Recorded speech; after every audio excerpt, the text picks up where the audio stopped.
Banks और BSNL के दफ्तर में कोई ज्यादा फर्क नहीं होने वाला आने वाले समय में। पॉलीगॉन के अंदर इस समय 2 लाख ट्रांजैक्शंस पर डे हो रही हैं। कहीं ना कहीं मुझे ऐसा लगता है कि इंडिया के अंदर पब्लिक को ये विश्वास दिलाना बहुत जरूरी है कि हम एक नई दुनिया में आ गए हैं।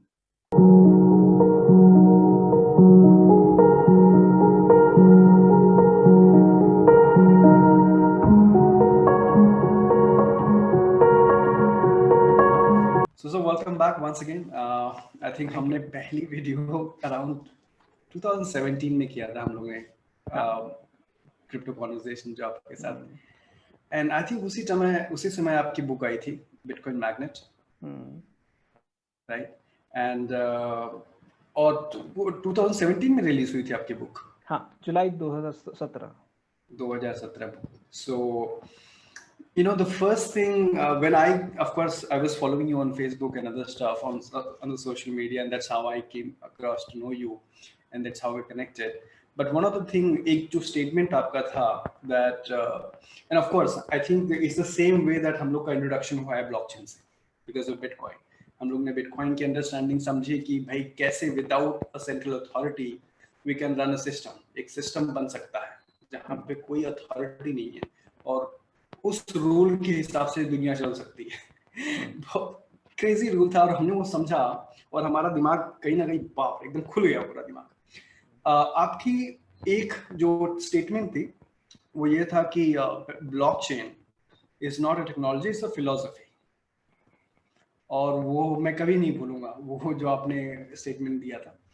तो आप सबसे पहले बताइए कि आपने जो एक्सपेक्ट किया था, मतलब 2017 स्टिल अर्ली, 2021 है आज, आपने जो एक्सपेक्ट किया था इस स्पेस से, या just in case in terms of bitcoin adoption, क्योंकि उस टाइम तो बहुत ही कम लोग थे और धीरे धीरे चल रहा था, अकॉर्डिंगली जो शेप लिया है बिटकॉइन की नैरेटिव ने, उसमें कुछ चेंजेस आप दिख रहे हो नैरेटिव अडॉप्शन में, या फिर अकॉर्डिंगली आपने एक्सपेक्ट किया था?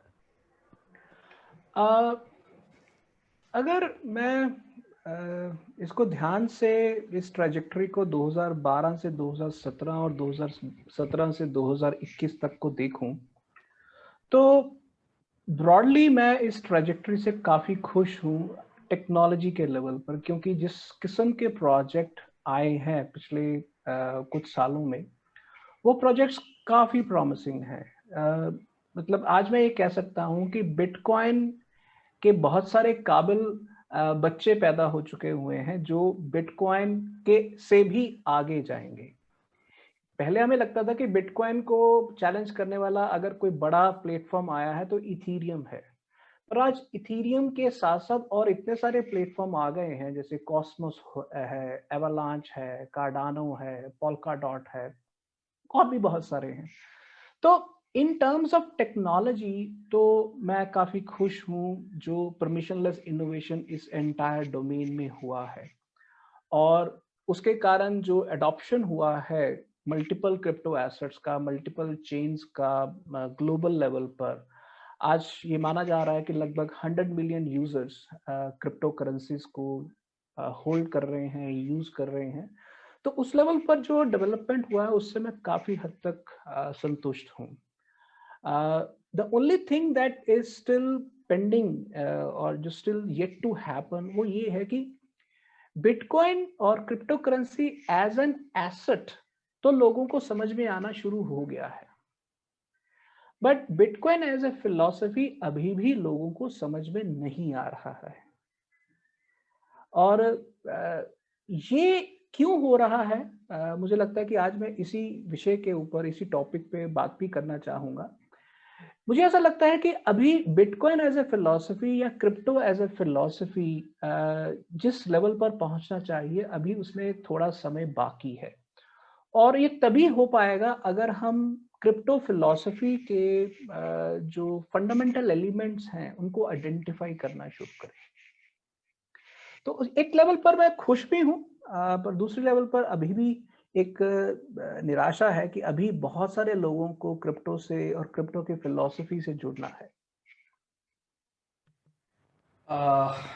बहुत ही आपने सही कहा, क्योंकि मुझे भी कहीं ना कहीं ये दिखाई देता है कि जो बिटकॉइन का जो वाइट पेपर में जो उसका मैसेज था वो बहुत काफ़ी क्लियर था। जो जो जेनेसिस ब्लॉक था उसमें भी जो मैसेज था वो एक कहीं ना कहीं फिलोसॉफिकल मैसेज था, which was that कि क्या हो रहा है सेंट्रलाइज्ड फाइनेंशियल सिस्टम में, and how can we what is the true freedom of finance means to people. But कहीं ना कहीं हम लोग 10x gain, 20x gain, 30x gain, 100x gain, new tokens, new sale, इस तरह से जा रहे हैं। और फिर बुल मार्केट है, बेयर मार्केट है, sell the top buy the low, you no.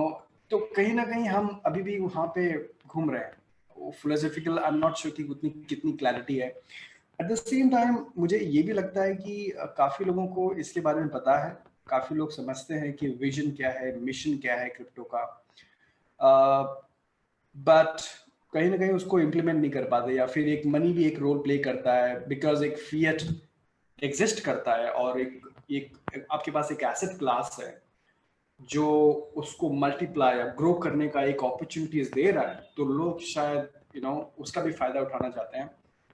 वो कभी थोड़ी वरी होती है, बट मुझे कभी कभी लगता है कि जिस तरह से हम डीफाई के, आज हम लोग डीफाई की बात कर रहे हैं, बहुत सारे जो फाइनेंशियल इंस्ट्रूमेंट हैं, हम लोग डीफाई प्रोटोकॉल्स पे हम लोग ऑपरेट करते हैं। और क्या आपको लगता है कि ये जो आपके जो आपका विजन है कि लोगों को फिलोसफी में ज़्यादा फोकस करना चाहिए and we should focus on why it was meant, आपको कभी कभी ऐसा लगता है कि जैसे जैसे टेक्नोलॉजी ग्रो होगी वैसे वैसे ये एजुकेशन सेल्फ हो जाएगा, इन अ सेंस दैट लोग खुद ही एक बार रियलाइज कर देंगे कि हमको फीएट पे उतना डिपेंडेंट नहीं होना है, या फिर हम लोग एक ऐसे सिस्टम की तरफ जा रहे हैं जहाँ पे डिजिटल बार्टर हो जाएगा, जहाँ पे वैल्यू हम लोग प्रोटोकॉल के थ्रू क्रिएट करेंगे और वो वैल्यू एक्सचेंज कर पाएंगे। आपको लगता है कभी ये ऑटोमेटिकली हो जाएगा विदाउट रियलाइजिंग? नो शिव, मुझे ऐसा लगता है कि अभी भी बहुत सारे लोगों को जब हम ब्लॉकचेन या क्रिप्टो समझाते हैं तो उनको फंडामेंटल लेवल पर समझ में नहीं आता है। देखिए, मनी से भी बड़ी चीज होती है मनी के अंदर बिलीफ, और बिलीफ एक बहुत ही सबकॉन्शियस फोर्स होता है। थोड़ी देर के लिए हम बिटकॉइन की दुनिया में वापस जाएं, तो बिटकॉइन ने फंडामेंटली क्या किया? हम लगभग जब से हमने लेजर्स इन्वेंट की है, मनी इन्वेंट की है, तो खासकर सेंट्रलाइज्ड मनी जब से हमने इन्वेंट की है, तो बेसिकली हम किस तरह की कंसेंसस में हमारा विश्वास रहा है।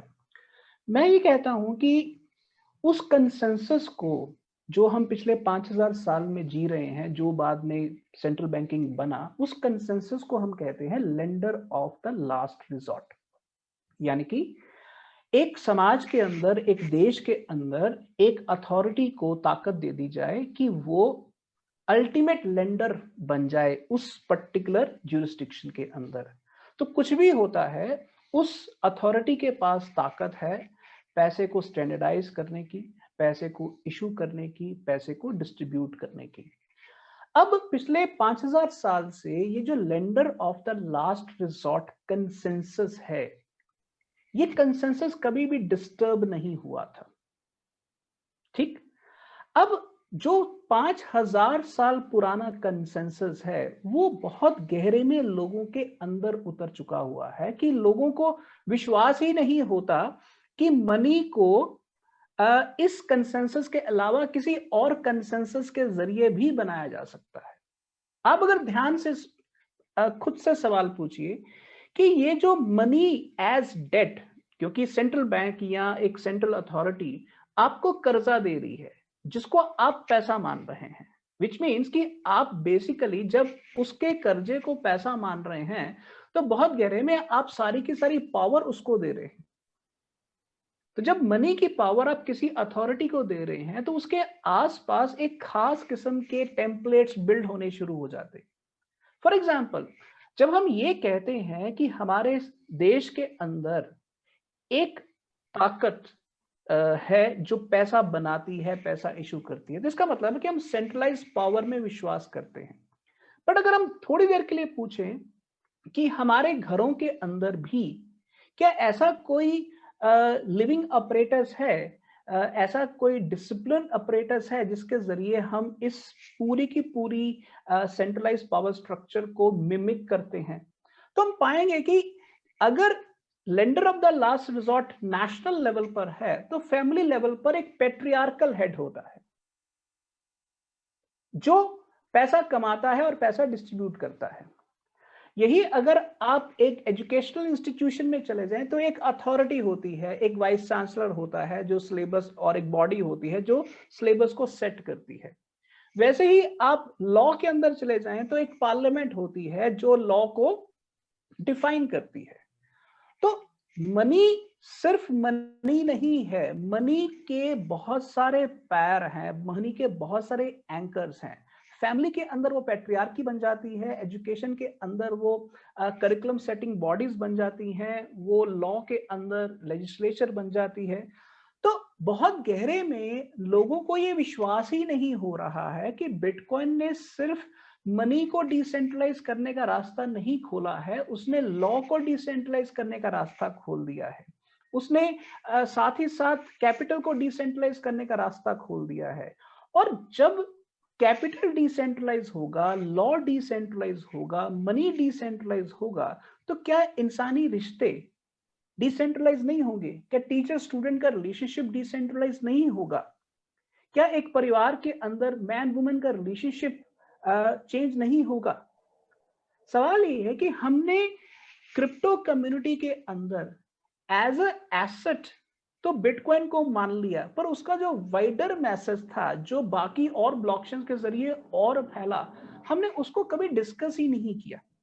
तो इसका कारण ये हुआ, इसका नतीजा ये हुआ कि बिटकॉइन और क्रिप्टो करेंसीज की दुनिया के लोग कहने को समाज के अंदर अमीर हो रहे हैं, बट समाज के अंदर उनका जो इन्फ्लुएंस है, अगर हम दो तीन सवाल पूछें, क्या कोई ऐसा क्रिप्टो थिंकर है जिसको समाज के अंदर, भारत इंडिया के समाज के अंदर बुद्ध की तरह माना जाता है? क्या कोई ऐसा क्रिप्टो थिंकर है इंडिया के अंदर जिसको अमर्त्य सेन जैसा इकोनॉमिस्ट के बराबर माना जाता है? क्या इंडिया के क्रिप्टो कम्युनिटी के अंदर कोई ऐसा व्यक्ति है जिसको एस राधाकृष्णन जैसा एजुकेशनिस्ट माना जाता है? तो सवाल ये है कि हमने एक सीरियस लेवल पर अभी पब्लिक डिस्कोर्स नहीं बिल्ड किया है कि भाई कंसेंसस को हम रिविजिट कर सकते हैं, हम क्रिप्टो के साथ एक सोशियोलॉजी बना सकते हैं, हम क्रिप्टो के साथ एक नई पॉलिटिक्स बना सकते हैं, हम क्रिप्टो के साथ एक नया लीगल फ्रेमवर्क बना सकते हैं, हम क्रिप्टो के साथ नया टैक्सेशन फ्रेमवर्क बना सकते हैं। वो सारी बातें अभी बिल्कुल खाली हैं। इसलिए मैं बार बार कहता हूं कि क्रिप्टो बहुत गहरे में एक फिलॉसफी है, बट फिलॉसफी को जिंदगी के अंदर लाने के लिए आपको अपने बिलीफ सिस्टम्स बदलने पड़ेंगे। तो मुझे ऐसा लगता है कि क्रिप्टो अभी बिलीफ सिस्टम बनने की तरफ चला है, बना नहीं है। उस यात्रा को अभी और चलना है। बिल्कुल, ये काफ़ी टाइम हम लोग ये गलती करते हैं कि क्रिप्टो में पुराने वाले बॉक्स में रखने की कोशिश करते हैं और उस तरीके से हम लोग नापने की कोशिश करते हैं कि अच्छा ये पहले ये होता था तो अब क्रिप्टो से वो कैसे करेंगे, पहले ये करते थे तो क्रिप्टो आ गया तो अब वो कैसे करेंगे, बजाय इसके कि अब क्रिप्टो से नया रास्ता क्या निकालेंगे और वो रूल्स कैसे चेंज करेंगे। अभी भी हम लोग के मन में तो वो आई थिंक बहुत बड़ा चैलेंज है। ऑनेस्टली मुझे लगता है ये बहुत बड़ा चैलेंज है। ये मुझे लगता है कि कुछ लोग ही जैसे आपने बोला कि ब्लॉकचेन और बिटकॉइन को, क्रिप्टो को एज ए फिलॉसफी समझ पाते हैं। मोस्टली लोग इसको even people who are working in technical, like they also understand just like the technology. They want to build something जो बहुत similar है and it doesn't change anything. It's the same thing. So this is one of the biggest concern that I see. The other thing I wanted to ask you, जैसे आपने बताया कि this is about 5,000 years पुराना, that we give an authority that somebody will create money, कोई और money lend करेगा, but वो start हुआ था because of the gold standard. मुझे पता नहीं कि कितने लोगों को टाइम ये पता भी था कि we are issuing money because we have your gold backup, but then all of a sudden there was no gold backup, and then the issuance of money is still going on.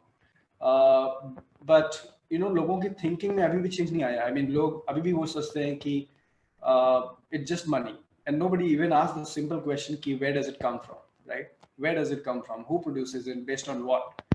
So this is one of the biggest problem that I see. अगर आज की population की देखा जाए, और authorities are not able to answer this question. Have you come across anyone जो authorities में उन्होंने बताया कि this is based on what, this is based on this हम लोग money issuance कर रहे हैं, even though gold standard नहीं है, based on this I'm issuing money, so much I'm issuing money, and this is why you have to follow this, you have to follow this, you have to follow this. Have you got any concrete answer from anyone in authorities? See, हम इस problem को थोड़ा सा ध्यान से समझे. जब मैं ये कहता हूं lender of the last resort का जो कंसेंसस था, वो लोगों के दिमाग में एक बहुत गहरे बिलीफ सिस्टम की तरह है कि मनी हम नहीं बनाएंगे, मनी जो सेंटर में बैठा है वही बनाएगा. अब वो हो सकता है सोने का कॉइन इशू कर दे, वो हो सकता है चांदी का कॉइन कर दे, और या हो सकता है तांबे का कॉइन इशू कर दे. अब जब भी आप कॉइन इशू करते हो तो एक समय के बाद आप उसके वेट के अंदर अगर थोड़ी सी कमी करते हो तो वो डिबेसमेंट उसको कहते हैं, जो आज के समय में इन्फ्लेशन का एक तरह से प्रीवियस फॉर्म था. तो एक लेवल पर जब भी lender of the last resort होगा तो जो इशू कर रहा है मनी, वो कभी ना कभी उस मनी से करप्ट होगा ही होगा. तो होता क्या था कि लोग, अगर मान लीजिए लेंडर ऑफ लास्ट रिजॉर्ट ने कोई गड़बड़ की है, तो एक समय के बाद वो डेट बढ़ता जाता था, और उसके बाद सिस्टम सेल्फ डिस्ट्रक्ट हो जाता था, और उसके बाद लोग नए सिरे से लेजर को लिखते थे. पुरानी लेजर साफ कर दी जाती थी और नई लेजर नए सिरे से खड़ी की जाती थी. तो ये सिस्टम लगभग पिछले 5000 साल के दुनिया के अलग अलग हिस्सों में वैसे ही चलता रहा, पर lender of the last resort का कंसेंसस कभी चेंज नहीं हुआ. बिटकॉइन ने पहली बार आपको आके ये बताया कि भाई कंसेंसस चेंज हो सकता है. अब जब कंसेंसस चेंज हो सकता है, उसके ऊपर आप गोल्ड को टोकनाइज कर सकते हो, उसके ऊपर आप चांदी को टोकनाइज कर सकते हो, उसके ऊपर आप कॉपर को टोकनाइज कर सकते हो. ना केवल इन चीजों को, इन कमोडिटीज को टोकनाइज कर सकते हो, आप अपनी अटेंशन को टोकनाइज कर सकते हो, जैसे ब्रेव ब्राउजर और बैट प्रोजेक्ट ने किया. वैसे ही आप डिसेंट्रलाइज्ड डाटा स्टोरेज को टोकनाइज कर सकते हो. आप वैसे ही स्मार्ट कॉन्ट्रैक्ट्स के साथ एक नई कंपनी बना सकते हो, उस नेटवर्क को टोकनाइज कर सकते हो, उस नेटवर्क की यूटिलिटी को टोकनाइज कर सकते हो. तो बहुत गहरे में हम लोगों को ये बात समझ में नहीं आई कि ये जो कंसेंसस नई दुनिया का आ रहा है, ये कंसेंसस एक फॉर्म के अंदर नहीं आएगा, ये कंसेंसस हर फॉर्म में आएगा. जैसे lender of the last resort consensus education में फैला हुआ था, पार्लियामेंट लॉ के अंदर फैला हुआ था, फैमिली के अंदर फैला हुआ था, उसी तरह से क्रिप्टो का जो शेयर्ड कंसेंसस है, ब्लॉकचेन का जो डिसेंट्रलाइज्ड कंसेंसस है, वो पूरे समाज के अंदर, पूरी पॉलिटिक्स के अंदर, पूरी सोसाइटी और कल्चर के अंदर फैलेगा. हम क्रिप्टो की वो जो सोशियोलॉजी है और क्रिप्टो की वो जो कल्चरल फॉर्म्स हैं, उनको अभी आइडेंटिफाई नहीं कर रहे हैं, क्योंकि अभी क्रिप्टो एक बिलीफ सिस्टम नहीं बना है. और जब क्रिप्टो बिलीफ सिस्टम बन जाएगा, आप थोड़ी देर के लिए सोचिए कि आपको कुछ ऑनलाइन खरीदना है तो आप इमीडिएटली Amazon पर जाते हैं और सामान सिलेक्ट करते हो और पे करके दैट्स ऑल. आप ये काम हार्डली कुछ सेकंड्स के अंदर कर लेते हो, क्योंकि आपका बिलीफ है कि Amazon काम करेगा, डिलीवरी होगी. तो सवाल ये है कि इस तरह का बिलीफ जिस दिन क्रिप्टो के अंदर आना शुरू हो गया, जैसे एक रिसेंटली एक प्रोजेक्ट लॉन्च हुआ है GoSats. हाँ, तो अब हाँ, तो ये बहुत खूबसूरत प्रोजेक्ट है. तो इस तरह के और बहुत सारे प्रोजेक्ट आएंगे जब क्रिप्टो आपके बिलीफ सिस्टम का हिस्सा बनना शुरू हो जाएगा। और मुझे लगता है कि इसका बेहतरीन तरीका एक ही है कि जब हम इन विषयों के ऊपर बात करना शुरू करें। फॉर एग्जाम्पल, क्रिप्टो का फेसबुक कहां है, क्रिप्टो का स्टैनफोर्ड यूनिवर्सिटी कहां है, ओके, क्रिप्टो के लॉ स्कूल्स कहां हैं, क्रिप्टो के ट्विटर कहां हैं, ठीक है। सवाल यह है कि जब हमारे पास रोजमर्रा की जिंदगी में 10, 20, 50 ऐसी एप्लीकेशंस होंगी जिनको हम रोज इस्तेमाल कर रहे हैं और वो सारी की सारी एप्लीकेशंस क्रिप्टो नेटवर्क्स की एप्लीकेशंस होंगी, तब हमारे बिलीफ सिस्टम्स एक सॉलिड अल्टरनेटिव बनेंगे lender of the last resort consensus की इंस्टीट्यूशंस का। तब फैमिली भी बदलेगी, तब इकोनॉमी भी बदलेगी, तब पॉलिटिक्स भी बदलेगी और सोसाइटी ओवरऑल बदलेगी। तो इसलिए हमें इन सभी मुद्दों के साथ कहीं ना कहीं एक डिस्कोर्स बिल्ड करना पड़ेगा। अब बात आ गई कि क्या ये सारी चीजों को समझने वाले इंडिया के अंदर लोग हैं, खासकर टॉप लेवल पर। मुझे ऐसा लगता है कि अभी आइडेंटिफाई करना थोड़ा मुश्किल है, बट जिस तरह से रीसेंट गवर्नमेंट का रिस्पांस आया है कि पहले खबर आई थी कि वो बैन कर देंगे बिटकॉइन और क्रिप्टो करेंसीज को, बट रिसेंटली जो इंडिकेशंस मिल रही हैं उससे ये लगता है कि वो बैन नहीं करेंगे, क्योंकि उनको अंदाजा हो चुका है कि इसको बैन करना प्रैक्टिकली इम्पॉसिबल है। तो वो रेगुलेट करने की तरफ बढ़ रहे हैं। ऑफ कोर्स रेगुलेशन किस तरह का होगा अभी हमें नहीं पता, बट मुझे ऐसा लगता है कि ये जो एक्सेप्टेंस है कि हम रेगुलेट ही कर सकते हैं, इसको डिनाई नहीं कर सकते, ये एक शुरुआत है हिंदुस्तान के अंदर क्रिप्टो को सोशल, इकोनॉमिक और पॉलिटिकल डिस्कोर्स में शामिल करने की।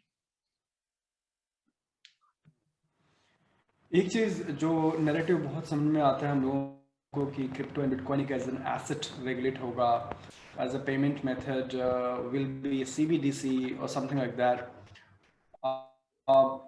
जब पहले ये प्रॉब्लम थी, जब बार्टर वाली सिस्टम की प्रॉब्लम थी कि बार्टर में लोग एक्सचेंज नहीं कर पाते थे, तो एक जरूरी था कि किसी चीज को मनी माना जाए। मेरा स्ट्रांगली मानना है कि जो मैंने एक्सपीरियंस किया कि हम लोग फिर से बार्टर की तरफ जा रहे हैं, but it's a digital barter where protocol from one value can transfer to can be exchanged with the value created by another protocol, so which can be done digitally. One of the reasons कि barter was not successful because it was difficult to do it.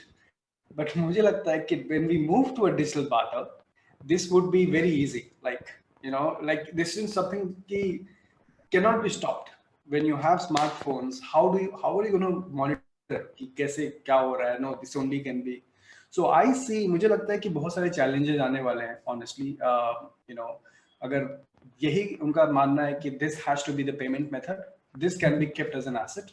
I think वहाँ पे मुझे काफी challenges आएंगे. शायद एक नया, जैसे आप बता रहे हो कि नया consensus, जो बड़ा change, I think वहाँ पे देखने को मिलेगा, क्योंकि society will realize कि why only this has to be used as a payment, why even this has a value, and both are digital and both can move and both can transfer. Like in this case, I cannot give you this because this is a bag, and so yeah, sorry, your thoughts please. Shiv, बात ये है कि अभी crypto as an asset की बात को लेकर थोड़ी क्लैरिटी होनी शुरू हुई है। मुझे लगता है कि एक क्वालिटी रेगुलेटरी फ्रेमवर्क बनने में अभी बहुत समय लगेगा। उसमें अभी अगर एक कदम भी आगे सरकार बढ़ा रही है, तो चाहे वो कदम पूरी तरह से परफेक्ट ना भी हो, फिर भी हमें उसका स्वागत करना चाहिए। पहली बात तो ये। दूसरी बात ये कि जब हम डिजिटल बार्टर की बात करते हैं तो हमें पहले ये समझना पड़ेगा कि हम जिस दुनिया के अंदर हैं, उस दुनिया के अंदर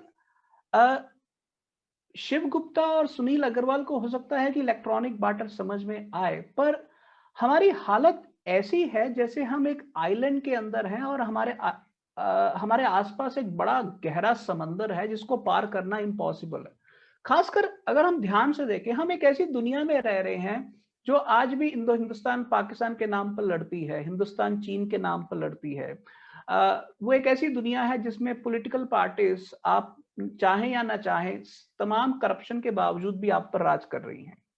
हम एक ऐसी दुनिया में रह रहे हैं जहां डॉलर हर रोज मनी प्रिंट कर रहा है, उसके बावजूद भी दुनिया की ग्लोबल रिजर्व करेंसी है। अब इन सब बातों के बीच में हम ये कह रहे हैं कि डिजिटल बार्टर स्केल अप होगा। सवाल है कि अगर डिजिटल बार्टर स्केल अप होगा तो क्या हिंदुस्तान पाकिस्तान के बीच के अंदर दुश्मनी भी स्केल अप होगी कि उस दुश्मनी की कोई तुक नहीं बचेगी? क्या डॉलर ग्लोबल रिजर्व करेंसी रहेगा कि दुनिया में कल को बिटकॉइन और ऐसी हजारों क्रिप्टो करेंसीज लोग यूज करना शुरू कर देंगे और डॉलर का सुपर पावर स्टेटस खत्म हो जाएगा? सवाल ये है कि हम जब भी इलेक्ट्रॉनिक बार्टर की बात करते हैं तो ये हमारे आसपास ये जो इतना बड़ा समंदर है जो जो कहीं ना कहीं अपनी जगह छोड़ ही नहीं रहा। जैसे उदाहरण के तौर पर आज की तारीख में भी बैंक्स ऐसे एज्यूम कर रहे हैं कि उनकी मोनोपोली रहेगी। आप पिछले 6 महीनों के अंदर हिंदुस्तान के banking stock, NFT banking index देखिए, ये 13,000 से जंप करके लगभग 30,000 तक पहुंच गया है बैंकिंग इंडेक्स। क्यों ये पहुंच गया है? जबकि हैरानी की बात यह है कि इकोनॉमी माइनस में जा रही है और बैंकिंग इंडेक्स बढ़ रहा है। इधर वीजा सीधा इथेरियम ब्लॉकचेन के ऊपर ट्रांजैक्शन सेटल कर रहा है और दूसरी तरफ बैंकिंग इंडेक्स बढ़ रहा है। इसका मतलब है कहीं ना कहीं बैंक्स एक ऐसी इमेज क्रिएट कर रहे हैं कि बैंक्स का फ्यूचर बहुत ब्राइट है, जबकि वीजा जैसे प्लेयर्स बैंक को छोड़ रहे हैं। अगर वीजा जैसे प्लेयर्स बैंकिंग सिस्टम को बायपास कर रहे हैं तो इसका सीधा सीधा मतलब है कि बैंक्स को या तो क्रिप्टो को अडॉप्ट करना पड़ेगा। अगर वो क्रिप्टो को अडॉप्ट नहीं करेंगे तो उनका फ्यूचर बिल्कुल ही ऑब्सोलीट होने के कगार पर आ जाएगा। बैंक्स और बीएसएनएल के दफ्तर में कोई ज्यादा फर्क नहीं होने वाला आने वाले समय में। तो सवाल ये है कि इतनी बड़ी सच्चाई सामने होने के बावजूद भी बैंकिंग इंडेक्स क्यों बढ़ रहा है? क्या कहीं इसके पीछे कोई झूठ है? भारत पाकिस्तान या भारत चीन की लड़ाइयां क्यों बढ़ रही हैं? ऐसा क्यों है कि हम एक तरफ डिजिटल बार्टर की बात कर रहे हैं और दूसरी तरफ पब्लिक डिस्कोर्स के अंदर डिजिटल बार्टर की बात ही नहीं होती? पब्लिक डिस्कोर्स के अंदर हिंदुस्तान पाकिस्तान या हिंदुस्तान चीन की बातें होती हैं। कहीं ना कहीं मुझे ऐसा लगता है कि इंडिया के अंदर पब्लिक को ये विश्वास दिलाना बहुत जरूरी है कि हम एक नई दुनिया में आ गए हैं और वो नई दुनिया के अंदर की सोसाइटी कैसी होगी, पॉलिटिक्स कैसी होगी, इकोनॉमिक्स कैसी होगी, उसके बारे में हमें लोगों को समझाना पड़ेगा।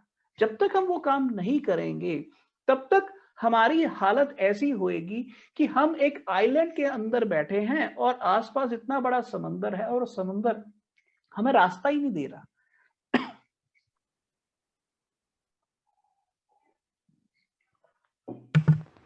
बिल्कुल। अभी मैंने बीच में ये भी सुना, वे रिसेंट न्यूज़ है कि इंडिया के बैंक्स प्राइवेटाइजेशन हो रहे हैं, तो there be no public banks, there be private banks, you know, privatisation of the banking sector. I don't know, मुझे लगा कि ये बैंक गवर्नमेंट की तरफ से बड़ा स्मार्ट मूव है, क्योंकि वैसे ही बैंक्स गड़बड़ करते जा रहे हैं। प्राइवेटाइजेशन करेंगे तो तब तुम्हारा ही, तुम देखो, तुम तो प्राइवेट बैंक्स हो, तुम देखो, एंड देन वैसे भी बैंकिंग पूरी इंडस्ट्री खतरे में, मुझे ऐसा कुछ संकेत दिखाई दिया। बट एक चीज मैं आपसे पूछना चाहता हूँ कि जैसे कि आप in a society, what change do you expect in the society?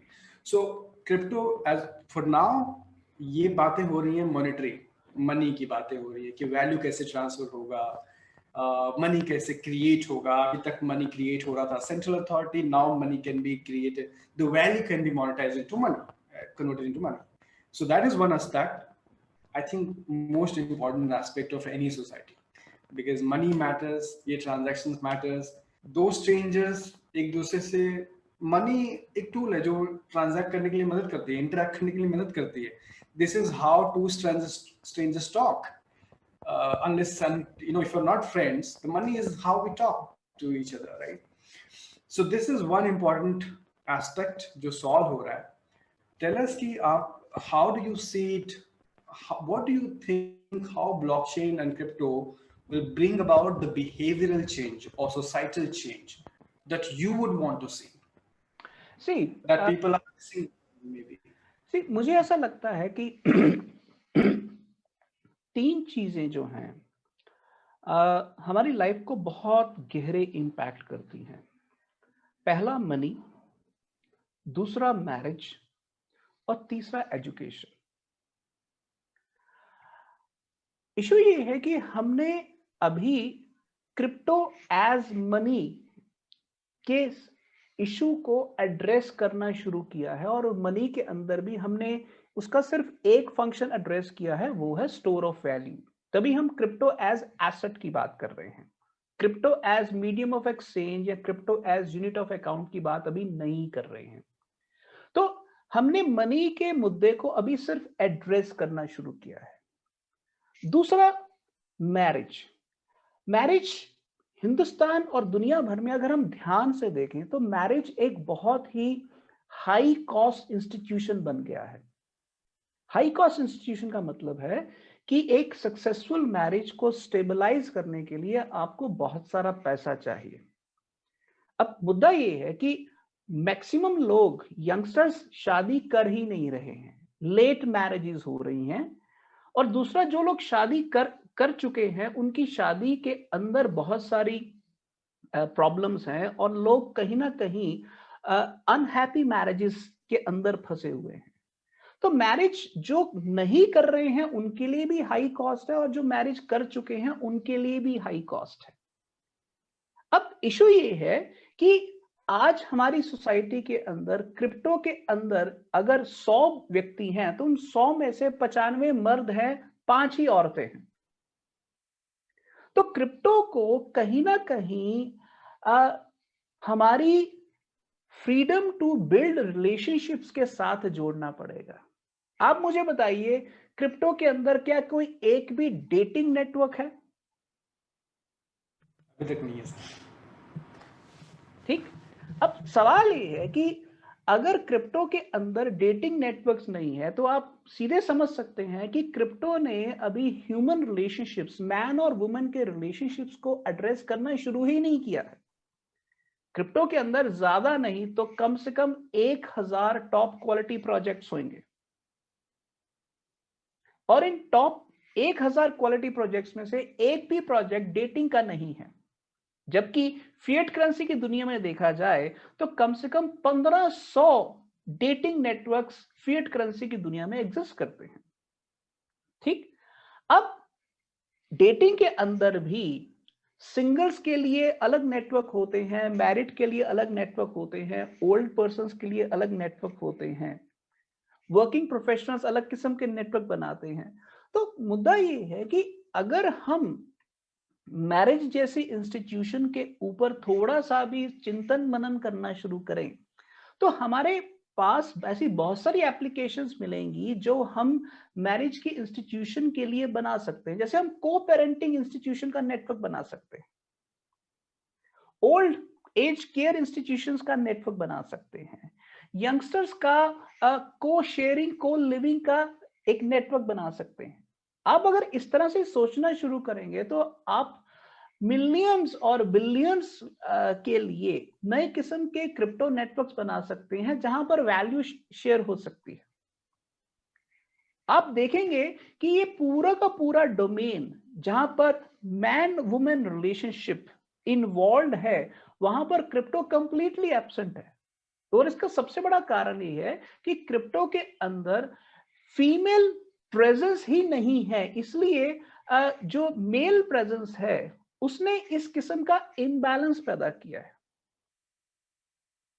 तो ये इम्बैलेंस को अगर हम एड्रेस करेंगे तो क्रिप्टो एडॉप्शन ऑटोमेटिकली रिजॉल्व होगा. क्लियर? अब ये दूसरा वेरी स्ट्रॉन्ग पॉइंट सर। या सो पहला money as medium of exchange and transaction, not just store of value. दूसरा मैरिज, और तीसरा एजुकेशन। अब फॉर एग्जाम्पल हम आज 2-4 एडटेक स्टार्टअप्स की बात करते हैं, जैसे बायजू है, ठीक है। बायजू आज की तारीख में हम कहते हैं कि ये लगभग $12 बिलियन, $12 बिलियन का एक बहुत बड़ा यूनिकॉर्न बन चुका हुआ है। सवाल ये है कि बायजू फंडामेंटली क्या है। बायजू बेसिकली स्टूडेंट्स के लिए क्वालिटी एजुकेशनल कंटेंट बनाया जाता है, जो एक्सपर्ट्स बनाते हैं, कंटेंट क्रिएटर्स बनाते हैं, टीचर्स बनाते हैं, और वो उसको प्लेटफॉर्म के ऊपर डाल के लोगों को देते हैं। बट आपने कभी सोचा है कि बायजू का कंटेंट हिंदुस्तान में सिर्फ टॉप 5% जनता ही अफोर्ड कर सकती, क्योंकि वो बहुत महंगा है। अल्टीमेटली एजुकेशन क्या होती है? एजुकेशन बेसिकली टीचर और स्टूडेंट के बीच में एक इंटरैक्टिव रिलेशनशिप होती है, जिसका एक लाइव हिस्सा भी होता है और जिसका एक नॉन लाइव हिस्सा भी होता है। ऑफलाइन और ऑनलाइन दोनों हिस्से होते हैं। सवाल ये है कि क्या हिंदुस्तान के पास बायजू का कोई क्रिप्टो अल्टरनेटिव है? क्या दुनिया में कोर्सेरा या बायजू का कोई क्रिप्टो अल्टरनेटिव है? आज for example Shiv, crypto conversation में जो आप कर रहे हैं, आप YouTube चैनल चला रहे हैं, बट YouTube चैनल के अंदर ठीक है एजुकेशन हो रही है, but the point here is कि क्या हम इसी चीज को एक क्रिप्टो नेटवर्क के अंदर तब्दील नहीं कर सकते? हम क्रिप्टो की बात कर रहे हैं बट क्रिप्टो नेटवर्क नहीं बना रहे हैं। तो आप सोचिए, दुनिया के अंदर एक बात कही जाती है कि दुनिया का सबसे पावरफुल और सबसे प्रेशियस कॉरपोरेशन कौन सा होगा? तो जवाब किसी ने दिया कि अभी वो आना बाकी है। तो मेरा ये कहना, और उन्होंने ये साथ में ये कहा कि वो कॉरपोरेशन या वो जो नेटवर्क होगा वो एजुकेशन नेटवर्क होगा। आप थोड़ी देर के लिए मान लीजिए कि दुनिया के अंदर 15 साल से लेकर 65 साल तक की जनता, जितने भी लोग हैं, अगर सिर्फ इस पॉपुलेशन ग्रुप को देखा जाए तो इनकी गिनती लगभग आधी दुनिया की पॉपुलेशन से ज्यादा होगी, 4 बिलियन प्लस। इन लोगों की प्रोफेशनल नीड्स को एड्रेस करने के लिए दुनिया के अंदर कम से कम 100 क्रिप्टो नेटवर्क्स चाहिए होंगे, जो एजुकेशन के अलग अलग डायमेंशंस को हैंडल कर सकते हैं। कोई कोडिंग सिखा सकता है, कोई कुकिंग सिखा सकता है, कोई बेकिंग सिखा सकता है, कोई ऑटो मैकेनिक्स सिखा सकता है, कोई आईओटी सिखा सकता है, कोई रोबोटिक्स सिखा सकता है।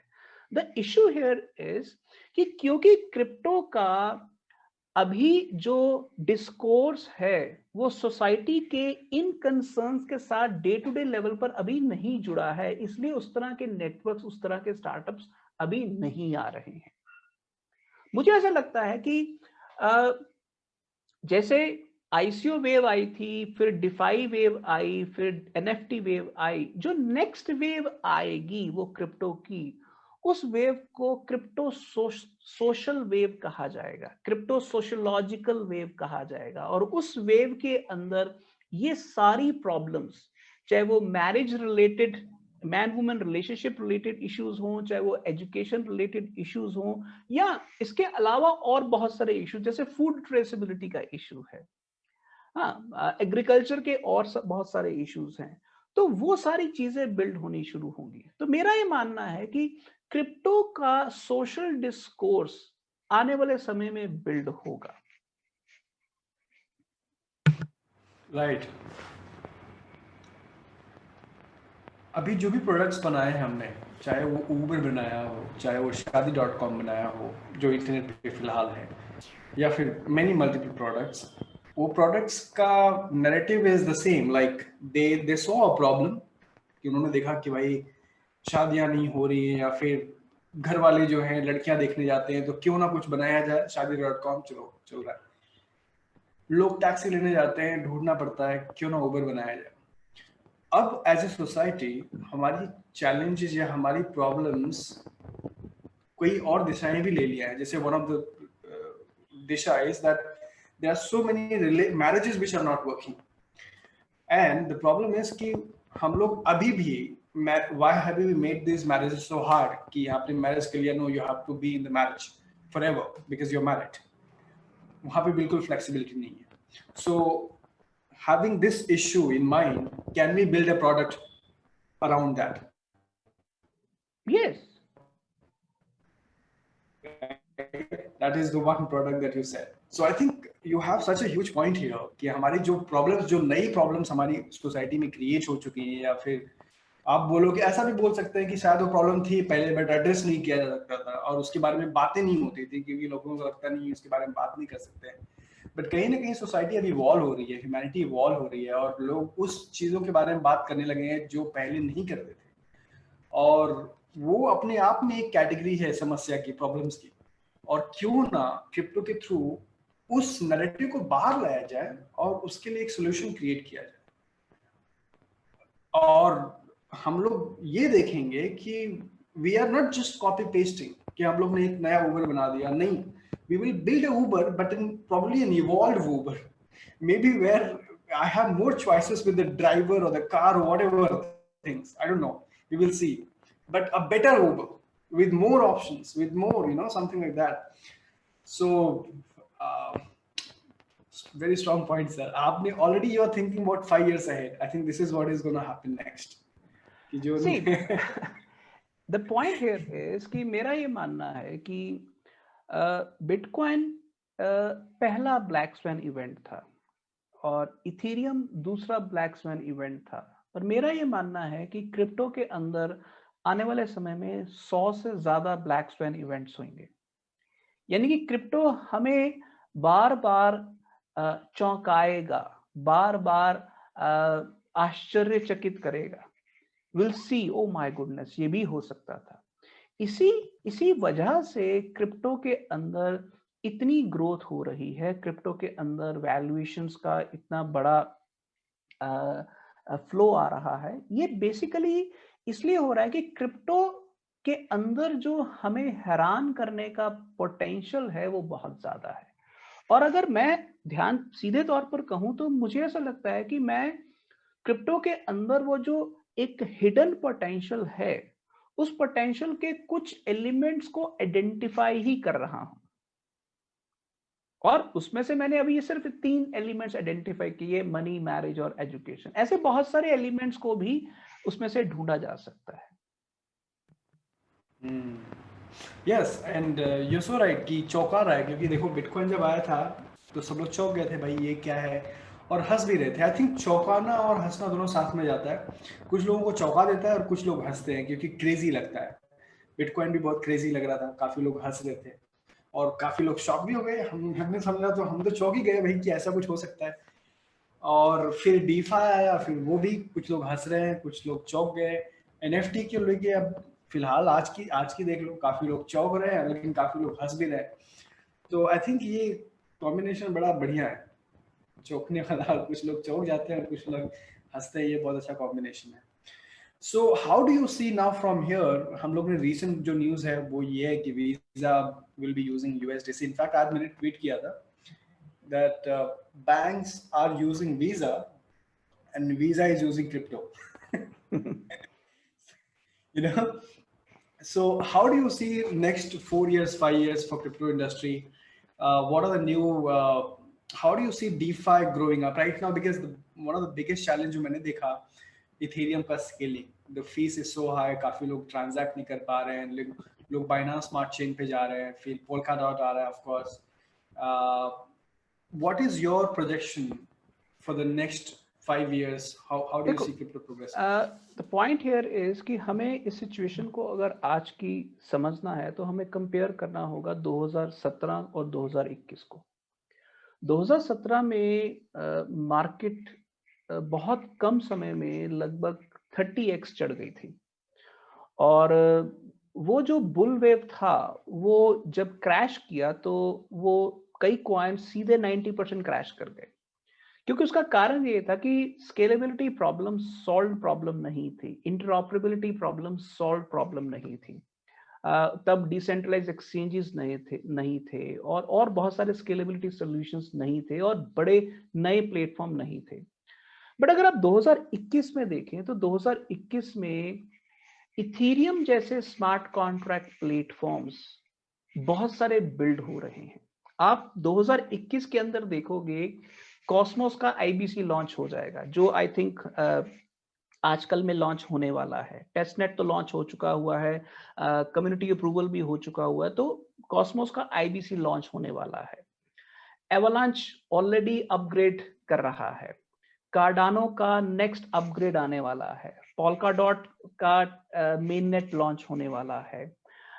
इसी तरह से और बहुत सारे प्रोजेक्ट्स लॉन्च हो रहे हैं और बहुत सारे प्रोजेक्ट्स का मेन नेट भी लॉन्च हो चुका हुआ है। तो जहां तक स्केलेबिलिटी और इंटरऑपरेबिलिटी की प्रॉब्लम है, मेरे हिसाब से वो प्रॉब्लम 2021 के अंदर सॉल्व होने वाली है। जैसे इथेरियम की ही बात करें तो इथेरियम की जो स्केलेबिलिटी प्रॉब्लम है उसको कई तरीकों से सॉल्व किया जा सकता है, और मैटिक नेटवर्क जो अब पॉलीगॉन नेटवर्क है वो लेयर 2 सोल्यूशन के लेवल पर बहुत खूबसूरत काम कर रहा है। और पॉलीगॉन के अंदर इस समय 2 लाख ट्रांजैक्शंस पर डे हो रही हैं और एवलांच लगभग 1 मिलियन ट्रांजैक्शंस पर सेकंड कर सकता है। तो ये चीजें जैसे जैसे लोगों को पता चलेंगी कि स्केलेबिलिटी को हम इस लेवल तक सॉल्व कर सकते हैं, नई एप्लीकेशन उस लेवल पर बिल्ड कर सकते हैं, तो ऑटोमेटिकली मेरा ये मानना है कि 2021 से लेकर 2025 तक का जो फेज है वो इन टर्म्स ऑफ स्केलेबिलिटी तो 100% सॉल्व प्रॉब्लम है। तो स्केलेबिलिटी जैसे ही सॉल्व होगी तो पब्लिक अडॉप्शन भी ऑटोमेटिकली बढ़ेगी। अब उसके अंदर अब मैं बात करता हूं डिफाई की। देखिए, आज की तारीख में अगर आपको मेकरडाओ यूज करना है या यूनिस्वैप यूज करना है तो आपको भी बहुत सारी फीस देनी पड़ती है, ट्रांजैक्शन चार्ज आपको बहुत ज्यादा पड़ता है। बट अगर आप यूनिस्वैप की ही बात करें तो यूनिस्वैप अगले 2 से 3 महीनों के अंदर एक लेयर 2 सोल्यूशन यूज कर रहा है जिसका नाम है ऑप्टिमिस्टिक रोलअप्स। तो विच मीन्स कि यूनिस्वैप के अंदर भी जब आप ट्रांजैक्शन करोगे तो आप 0.05% ट्रेडिंग फी देके बहुत कम ट्रांजैक्शन कॉस्ट के साथ ट्रांजैक्शन स्वैप कर सकते हो। इसका क्या मतलब है? इसका मतलब ये है कि आज अगर यूनिस्वैप 50 बिलियन डॉलर का ट्रेडिंग वॉल्यूम एक महीने में कर रहा है तो आने वाले समय के अंदर ये 500 बिलियन डॉलर और हो सकता है ट्रिलियन डॉलर भी हो जाए। यूनिस्वैप एक ट्राइड एंड टेस्टेड प्रोडक्ट है। अगर एक ट्रेडिंग प्लेटफॉर्म आपको 500 बिलियन डॉलर का ट्रेडिंग वॉल्यूम दे सकता है तो सोचिए उसके साथ सुशी स्वैप भी है, उसके साथ और बहुत सारे डिसेंट्रलाइज्ड एक्सचेंजेस हैं और बहुत सारे डिफाई प्लेटफॉर्म्स बन चुके हैं। तो मेरा ये मानना है कि डिफाई प्लेटफॉर्म्स जो इस समय लगभग 50 बिलियन डॉलर का टोटल वैल्यू लॉक्ड है उनके अंदर आज की तारीख में, ये आने वाले 5 साल में 50 बिलियन से जंप करके ट्रिलियंस के अंदर जाने वाला है, क्योंकि आपको स्केलेबिलिटी एक सॉल्ड इंफ्रास्ट्रक्चर की तरह मिलने वाली है। तो इसका सीधा सीधा मतलब ये है कि जिस तरह का क्रैश 2017 के बाद 2018 जनवरी में आया था, 2021 के बाद हम उस तरह का क्रैश नहीं देखने वाले। किसी पर्टिकुलर कॉइन में आ सकता है बट जनरल क्रिप्टो क्रैश अब नहीं आएगा, क्योंकि 2021 के अंदर हम टेक्नोलॉजिकल स्केलेबिलिटी की तरफ बहुत फास्ट बढ़ रहे हैं और वो भी मल्टी प्लेटफॉर्म के लेवल पर और वो भी इंटरऑपरेबिलिटी के लेवल पर। तो मुझे ऐसा नहीं लगता है कि हम जनरल क्रिप्टो क्रैश कभी देखेंगे अब। हाँ, किसी पर्टिकुलर कॉइन के अंदर क्रैश हो सकता है बिकॉज ऑफ ओवर वैल्यूएशन और सम इररिस्पॉन्सिबल इन्वेस्टमेंट बिहेवियर, बट मुझे ऐसा लगता है कि हम आज जो 1.8 ट्रिलियन डॉलर का वैल्यूएशन है, अगले 5 साल में हम ये लगभग 10 to 15 ट्रिलियन डॉलर की वैल्यूएशन तक पहुंचेंगे। तो एक ब्रॉड बेस ग्रोथ मैं देख रहा हूं। द ओनली थिंग इज कि platform tokens, utility tokens, DeFi tokens, NFT tokens के साथ साथ मुझे और बहुत सारे प्रोजेक्ट्स नजर आ रहे हैं जिसमें एडटेक स्टार्टअप्स आएंगे, डेटिंग नेटवर्क्स आएंगे और इस तरह से जुड़े और बहुत सारे सोशल प्रोजेक्ट्स इस सिस्टम में आएंगे। तो मुझे वो गेम सामने नजर आ रही है जो अगले 4-5 साल में क्रिप्टो को काफी मेन स्ट्रीम करेगी। आपको लगता है अगले 4 से 5 साल में जो स्केलिंग सोल्यूशन आपने बताया वो तो सॉल्व हो जाएगी, एंड देन ये जो न्यू एप्लीकेशंस हैं, वेदर इट्स एडटेक और the new app solving the new problem, societal problem, they will all be built on the existing blockchains? Or do you think after 5 years also we will have that, okay, there is a new Polkadot or there is a new Cosmos? Do you think that will continue, or do you think if these blockchains will have strong enough network, there'll be no place for other blockchains to come up after 5 years and all the new applications will be built on this? See, मुझे ऐसा लगता है कि जहां तक technology platforms की बात है, आप थोड़ी देर के लिए ये खुद से सवाल पूछिए कि इंडिया के अंदर आज की तारीख में हम सिर्फ बीपीओ सेगमेंट या टेक सर्विसेज सेगमेंट की बात करें तो हमारे पास इन्फोसिस है, टेक महिंद्रा है, टीसीएस है, विप्रो है, एचसीएल है। ये तो टॉप 5 हैं, ठीक है। सिर्फ बीपीओ मार्केट और सॉल्यूशंस मार्केट के अंदर ये टॉप 5 प्लेयर्स लगभग $100 बिलियन से ज्यादा की नेटवर्क मार्केट कैप रखते हैं, ठीक। तो और हिंदुस्तान की जो आईटी की मार्केट है वो लगभग $200 बिलियन से बड़ी मार्केट है, ठीक। अगर ध्यान से देखना शुरू करें तो इस मार्केट की ग्रोथ सिर्फ इंडिया के अगर कॉन्टेक्स्ट में देखें अभी बहुत अच्छी ग्रोथ हो रही है। तो अब दुनिया में अगर आप देखना शुरू करें तो आपको बहुत सारी कंपनीज नजर आएंगी। तो मुझे ऐसा लगता है कि अगर आपके पास आज की तारीख में $100 मिलियन का मार्केट वैल्यूएशन है और अगर आप B2C प्लेयर हैं और आपके पास मिलियन यूजर्स हैं, तो अगर आप इन दो चीजों को ध्यान में रखें, $1 मिलियन नेटवर्क वैल्यू और मिलियन यूजर्स, अगर इन दो चीजों को आप ध्यान में रखें और इसको क्रिप्टो में प्लांट कर दें, तो मुझे ऐसा लगता है कि क्रिप्टो के अंदर कम से कम 50,000 नेटवर्क्स ऐसे बनाए जा सकते हैं जहां पर $100 मिलियन मिनिमम वैल्यूएशन होगा और मिलियन यूजर्स के आसपास होंगे। तो अगर उस एलिमेंट को मैं ध्यान में रखूं तो मुझे ऐसा लगता है कि क्रिप्टो आज की तारीख में 100 मिलियन के अगर क्रिप्टो के नेटवर्क्स देखें तो मेरे हिसाब से आज की तारीख में लगभग 200 के आसपास ऐसे नेटवर्क्स हैं जिनकी 100 मिलियन से ज्यादा वैल्यूएशन है। तो अभी 200 से हमें 50,000 तक का सफर तय करना है, तो विच मीन्स रफली ये बनता है लगभग 250 गुना, विच मीन्स कि अभी हम 200 to 300x ग्रोथ हमें अभी अगले 10 साल में करनी है। तो मुझे ऐसा लगता है कि अभी हम अपने ग्रोथ पोटेंशियल के 1% पर भी नहीं पहुंचे हैं। Very true, very true. So yeah, I'm very excited कि कौन से नई applications बन रही हैं and new narratives that keeps coming out. Nobody had thought कि NFT will be so big. हम लोग बात कर रहे थे 2019 में, 2020 में non fungible token, that's it. But आज सीन ही अलग है। आज somebody is paying 69 millions for JPEG, and so I'm very curious to see कि next year क्या. And this is very interesting, right? That DeFi became all of a sudden a narrative, and then we started Bitcoin. So we moved on, DeFi की तरफ now lending, okay, borrowing. Let me put this entire thing in some popular imaginations. आप just NFT के ऊपर बात करते हैं। Sure. थोड़ी देर के लिए इमेजिन करिए अगर NBA टॉप शॉट्स बनाया जा सकता है तो IPL के अंदर NFT का इस्तेमाल क्यों नहीं किया जा सकता? Absolutely, sir. Absolutely. आप थोड़ी देर के लिए देखिए कि पॉलीगॉन नेटवर्क का इस्तेमाल करके हम पॉलीगॉन नेटवर्क के अंदर लो कॉस्ट ट्रांजैक्शंस बना के हम एनएफटीज रिलीज कर सकते हैं। आईपीएल आज की तारीख में हिंदुस्तान के अंदर लगभग 50 करोड़ लोग देखते हैं और हिंदुस्तान के अंदर कम से कम 1000 शहरों में आईपीएल देखा जाता है। और सोचिए कल को Sunriser Hyderabad NFT tokens release करता है या किंग्स 11 करता है या मुंबई इंडियंस करता है।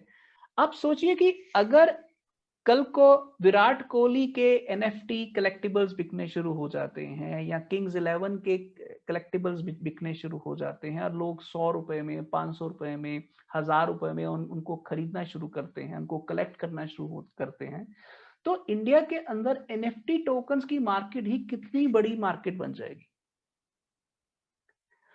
मुझे ऐसा लगता है कि अभी हमने क्रिप्टो को पॉपुलर इमेजिनेशन के साथ जोड़ा ही नहीं है। अगर बिना जोड़े ही हम इतनी बड़ी वैल्यूएशंस पर खड़े हैं, तो जब पॉपुलर इमेजिनेशन के साथ हम जोड़ेंगे तो हम कहां पहुंचेंगे। तो मुझे ऐसा लगता है कि ये होने वाला है। अब मैं कोई तारीख तो नहीं बता सकता, बट मुझे ऐसा लगता है कि अगले 2-3 सालों के अंदर हम इस तरह की बड़े ब्लॉकबस्टर इवेंट्स क्रिप्टो के अंदर देखेंगे और हम उसका पार्ट बनेंगे। बिल्कुल। मुझे लगता है कि मनी काफ़ी लोग समझने की बात है, मतलब मनी मतलब fiat and all that, but NFT I think सभी के पास है, कि सभी के पास कुछ न कुछ चीज़ें हैं जो यूनिक हैं, कलेक्टिबल्स हैं। ये मुझे ये वॉच नहीं, मुझे ये वॉच पहननी है। You know, NFT is so much engraved in humanity and not now, more than 1,000 years, but we haven't looked at it that way, कि non-fungible token, but they are all unique. Right. So the other thing that you mentioned about IPL, आपको पता होगा the Chiliz, they have an app on Ethereum, and they have like all the football club on Chiliz. Socio app के through, the Socio app के through they can issue the team fan token. मैं सोच रहा था कि if there was someone building only for IPL, this would be huge. मतलब IPL doesn't have to go to Chiliz for this. We can build one of our own Chiliz where all these IPL teams can be, the fan tokens can be created. And this is very much possible. मुझे बस उसमें ऐसा लगता है कि हम जब NFT बोलते हैं तो NFT आम आदमी को, आम इंसान को समझ में नहीं आता है। तो मुझे ऐसा लगता है कि NFT की अगर इंडिया के लेवल पर कोई परिभाषा बनाई जाए तो मुझे ऐसा लगता है कि जैसे इसको एक ऐसे कहा जा सकता है डिजिटल टैटूज, तो उस तरह से हिंदुस्तान के अंदर हमें इस तरह की बहुत सारी पॉसिबिलिटीज खुलती हुई नजर आ रही हैं और मुझे लगता है कि क्रिप्टो के लोग इस अपॉर्चुनिटी को एनकैश करेंगे, बहुत जल्दी करेंगे।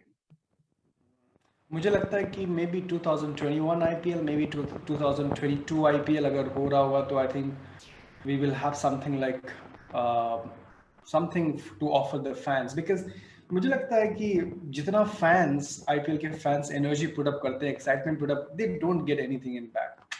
You waste like 2 hours, you get entertained, you fight with your friends, but what do you get? Nothing. And if you have a token that you can, you know, engage through and hopefully monetize it, that would be awesome. मुझे ऐसा लगता है कि ये होगा जब हम mobile e sports और NFTs को मर्ज करेंगे। जैसे ड्रीम 11 है, तो ड्रीम 11 जैसा हम क्रिप्टो नेटवर्क भी एक बना सकते हैं जिसके अंदर हर प्लेयर अर्न कर सकता है NFTs। तो ये चीज जिस दिन होगी, मुझे ऐसा लगता है कि IPL एक बहुत बड़ा प्लेटफॉर्म होगा जिसके अंदर इसको प्ले आउट किया जा सकता है। So I'll repeat, sir. I said कि हम लोग ने काफी डिस्कशन किया from technological to philosophical aspect of Bitcoin and crypto, moving from the money aspect of society and then relationship and then the educational aspect. Also the DeFi and NFT that you think absolutely are going to the future. Anything that you want to share that I haven't asked you? See, the fact is कि ये एक बहुत लंबा discourse है और मुझे नहीं लगता कि ये किसी एक सेशन में खत्म होने वाला है। बट मुझे ऐसा लगता है कि जो हमने यात्रा शुरू की हुई है वो यात्रा के अंदर ये कुछ इस तरह से है जैसे नदी ग्लेशियर से निकल चुकी है, अब वो अपने अपने अलग अलग रास्तों से समंदर की तरफ जाएगी। तो किसी एक रास्ते को हम मनी बोल सकते हैं, किसी दूसरे को हम एजुकेशन बोल सकते हैं, किसी तीसरे को हम एनएफटी बोल सकते हैं, चौथे को डिफाई बोल सकते हैं। तो अलग अलग रास्तों से ये समंदर की तरफ जाएगी और जब जब ये चीजें आपस में कन्वर्ज होंगी तब मेगा इवेंट्स होंगे। जैसे ICO एक मेगा इवेंट था, डिफाई एक मेगा इवेंट है, एनएफटी एक मेगा इवेंट है। तो आने वाले समय में इस तरह के बहुत सारे मेगा इवेंट्स आएंगे। हमें उन मेगा इवेंट्स के बारे में कंटिन्यूसली सोचना चाहिए, उनके बारे में कंटिन्यूसली इंटरेस्टिंग क्वेश्चंस पूछते रहना चाहिए। और मुझे ऐसा लगता है कि मैरिज और एजुकेशन ये दो एक ऐसे डोमेन्स हैं जिसके बारे में हमें आइडेंटिफाई करना होगा कि फंडामेंटल प्रॉब्लम्स क्या हैं, और उन अगर फंडामेंटल प्रॉब्लम्स को हम क्रिप्टो के जरिए सॉल्व कर सकते हैं तो मुझे ऐसा लगता है कि there are huge possibilities hidden in them. Absolutely, sir. Absolutely. These two aspects, the relationship aspects and the educational aspects of it. For sure, there are so many problems, and we just need to identify them and solve them through the decentralization and through this philosophy that Bitcoin has given us. Yeah. Thank you so much, sir. Always a pleasure to be talking to you and gain this knowledge from you and to have some new insights as always. And I'm looking forward to have you next time. Thank you. It's my pleasure. Thank you so much for your time.